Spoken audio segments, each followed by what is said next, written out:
화극금, 나를 제복해오는 것. 이것은 직장운으로도 보지만 아들운으로도 그냥 그 사람 이름이 뭐냐면 저 자식이 내 자식이 틀림없다면 동기가문 선생님한테 난 이름을 바꾸고서 등남도 했고 그 1타 2피를 다 네, 등남도 했고 임용고시도 합격했으니까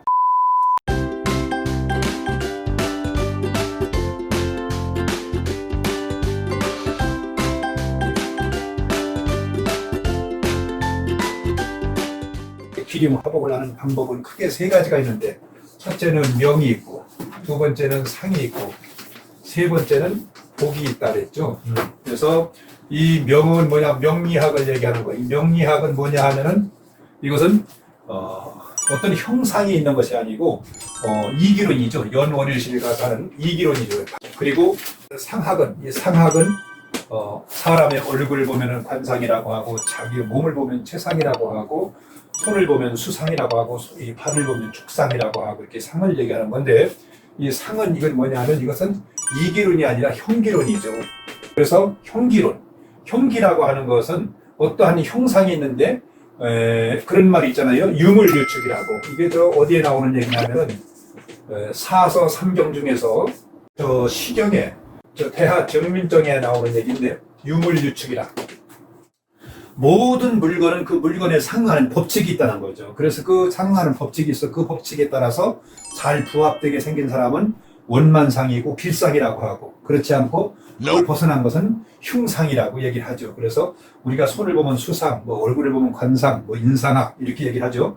그러면 먼저 시간 되겠지만 이 상을 보는 것이 동양에만 있는 것이냐? 그게 아니고 시지아노미. 그래서 서양에도 상을 보는데 대체적으로 동양에서는 이 얼굴을 가서 많이 따지고 서양에서는 사실 수상을 많이 봐요. 그래서 특히 집시들 세계에서 보는 수상학이 따로 있고 서양에서 그런데 왜 동양은 이게 이 수상보다도 이 관상이 발달을 했냐면은 옛날부터 남녀 칠세 부동석이라는 말이 있듯이 이게 상을 봐준다고 남이 남자한테 가도 남이 여자한테 가서 손을 내밀고 하는 것이 좀 그전에 좀 교면적었던 모양이죠. 조선조 때만 해도. 그렇기 때문에 이 수상학은 사실상 동양보다는 서양이 발달했다. 이렇게도 볼 수가 있죠. 그 다음에 이 복이라고 하는 것은 뭐예요? 이건 복은 글자 그대로 이건 점이거든, 점. 점이니까 이 점이라고 하는 것은 동양에도 있고 서양에도 있는데 아니라 전쟁에 나갈 적엔 뚝하니 이렇게 깃발을 꼽아놓고 이번에 출전을 하면 진다, 이긴다, 말을 한 데서 점이 시작이 됐다 해서 이게 점복자예요, 점복자. 저희 동양에서는 대체적으로 주역에 기점을 해서 주역점을 좀 많이 쳤죠. 주역점이 뭐냐 하면은